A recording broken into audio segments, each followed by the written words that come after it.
Estamos aqui para continuar esse incrível assunto, fluido vital. Então, recapitulando. Então, Mesmer acha que não existe... Nenhum dos fluidos. Sim, nenhum dos fluidos, incluindo este. Isso. E a gente sabe que no século XVIII, XIX, eles chamavam fluido as coisas que eles não sabiam explicar muito bem. Em verdade, Cristina, hoje a gente chama de estado sólido, líquido e gasoso. Isso. E na época eles falavam estado sólido, líquido e o estado fluídico. Os fluidos eram o que hoje a gente chama os gases. Sei. Tanto que na época o ar era chamado de fluido aeriforme. Os gases eram fluidos aeriformes. E eles imaginavam então, recapitulando aqui, para quem está nos acompanhando, para eles todas as forças, como eletricidade, magnetismo, luz e calor, eram substâncias reais, feitas Sim, de átomos. substâncias. Então, era uma teoria que chamava substancialista. E a hipótese de Mesmer, que era do fluido universal, era oposta a essa ideia. Então, as forças seriam estados de vibração, ondas. Sim. Aí, Então, depois da morte... quando chegou, depois que ele morreu, Mesmer, ele passou a Revolução Francesa E tal, aí eles começaram a alguns voltar na teoria anterior. magnetizadores começaram a imaginar que o que ocorria não era como Mesmer explicava, mas que um fluido saía de uma pessoa e ia para o outro. Sim. Que era exatamente o inverso do que Mesmer falou. Olha que interessante. Que, aliás, é o que muita gente ainda pensa. Exato, pensa, e aqui estamos explicando que isso é um equívoco. Por quê? Quando Kardec foi conversar com os espíritos, ele tinha uma seguinte dúvida: como um indivíduo age sobre o outro? Seja no passe, seja no sonambulismo, essa era a questão. E aí ele expondo o que se pensava em seu tempo, disse que tem duas hipóteses. Ou é por estado de vibração, Sim. que é como o Mesmer falava, Sim. ou é uma substância. Então tem um texto, por exemplo, na Obras Póstumas, que ele vai expor as duas hipóteses. Será que a ligação do indivíduo sobre o outro se dá semelhante ao que acontece com o calórico? Não é legal? O que ele está falando? Do calor como substância, que era o que se aceitava ainda no seu tempo. Certo. Ou se dá por um estado de vibração. Aí ele vai concluir o texto dizendo, olha, a física admite, os físicos admitem que a luz pode ser explicada, por exemplo, como sendo um estado de vibração e como sendo uma substância. A gente não sabe ainda bem qual é a correta. Quando ele vai escrever o livro A Gênese, os espíritos vão retomar o que Mesmer falou, e nós vamos encontrar isso textualmente, e Kardec vai perguntar, o que são as forças? E ele vai dizer, os espíritos não são substâncias, como hoje se imagina, Olá. mas estados de vibração do fluido universal. Então, os espíritos vão concluir na Gênese, para Kardec, que, na verdade, a realidade não se dá por um vazio, como a física pensava, e que as forças fossem substâncias, mas que tudo são estados de vibração, tudo são ondas. Quer dizer que eles vão confirmar A hipótese de hipótese Mesmer. do Mesmer. E vão dizer para Kardec, e isso não é não só referente à matéria do mundo espiritual, mas à matéria do mundo físico também. E aí Kardec vai dizer, não consigo explicar isso. Porque eles estão dizendo... Podia, não tinha ciência para explicar. Não, ele vai dizer, olha, o que a física está dizendo, então, de que existe vazio e as forças são substâncias, eles estão dizendo que não é verdade. O que a gente imagina que a matéria é feita de átomos duros, não é verdade. Eles também podem se tornar substâncias fluídicas. E aí, esse é um ponto fundamental. Kardec vai abandonar a teoria do fluido vital, que algumas pessoas aceitavam em seu tempo, e vai substituí-lo por um termo genérico, que significa princípio vital. O que é isso? O termo princípio vital foi criado por um médico chamado Barthès, da Faculdade de Medicina de Montpellier. E ele dizia assim, as pessoas hoje na medicina estão falando o termo fluido vital, na fisiologia, para explicar o funcionamento do corpo humano.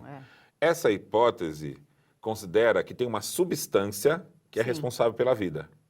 Como isso não está no nosso campo, eu sou médico, ele dizia, eu não estudo isso. Isso cabe à física. Então, eu escrever isso no meu livro, eu estou atrelando ao meu livro algo que eu não conheço. Sim. Eu não estudo a física para saber se existe essa substância ou não.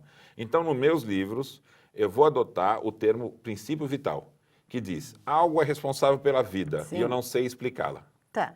Aí eu não estou me atrelando a teoria nenhuma. E sugiro, então, que nós abandonemos o termo fluido vital e adotemos princípio vital.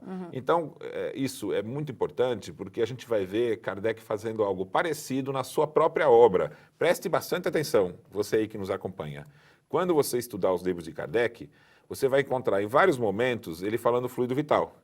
Quando, na Gênese, ele aprende que essa teoria não é equivocada, ele não usa mais o termo fluido vital na Gênese. E você percorra a Gênese inteira e você vai ver que sempre Kardec vai falar desse assunto, ele vai adotar o termo de Barthes, princípio vital, e vai abandonar fluido vital. Nunca o termo fluido vital foi citado na Gênese. Na Gênese, então, na obra A Gênese. É muito bonito isso, porque a gente tem essa concepção de que Kardec esteve aprendendo com os espíritos, desenvolvendo conhecimentos, aprofundando, ampliando, porque as coisas, nossa, um mundo de coisas novas chegou até ele e ele tinha que elaborar tudo aquilo para depois transmitir. Com certeza. E aí a gente nota, então, que determinadas coisas, como essa questão do chamado fluido, que ele passa a chamar princípio, ele alterou. E outras coisas também vão ser modificadas no decorrer da obra. E o fenômeno da transmissão de um pensamento de um indivíduo sobre outro, hoje a gente sabe que os espíritos vão falar, olha, são ondas. Então, depois que Kardec desencarnou, no século XX, vai se descobrir que o magnetismo e a eletricidade são ondas. E vai se conhecer, então, o fenômeno das ondas eletromagnéticas. Sim. Então, essas ondas eletromagnéticas ocorrem no nosso mundo e antes não se sabia. E o celular, por exemplo, a televisão, o rádio, tudo isso funciona a partir das ondas eletromagnéticas que se transmitem pelo ambiente. Ultrapassam, vão para o universo inteiro. Então, olha que interessante. Os espíritos vão explicar, e Mesmer tinha considerado a hipótese, de que o pensamento transmite ondas numa faixa da matéria que não está acessível ao nosso universo, não é matéria mas densa. ao universo espiritual. Então, a física realmente passa a se tornar importante para compreendermos como a doutrina espírita foi elaborada. E esse é o convite que fazemos. Repetindo, né? Isso. Mais sobre isso, certamente aqui é pouco tempo para explicar algo tão complexo. E o tempo está acabando. Mas isso está explicado em detalhes na obra Revolução Espírita, a Teoria Esquecida de Kardec. Bom, eu tenho a impressão que ficou bastante claro esse assunto, não é? Por mais que às vezes chacoalhe a cabeça, se a gente ainda estava pensando no fluido vital, e agora saber que não existe. Não existe. Não existe. Aí a gente vai raciocinar, não só usando o livro do Paulo, mas também procurando lá na Gênese e verificando como é que Kardec apresenta a evolução desse pensamento. Bom, vamos ter que tratar desse assunto se ainda tiver mais coisas e se eles quiserem fazer perguntas no futuro, porque hoje a gente termina por aqui.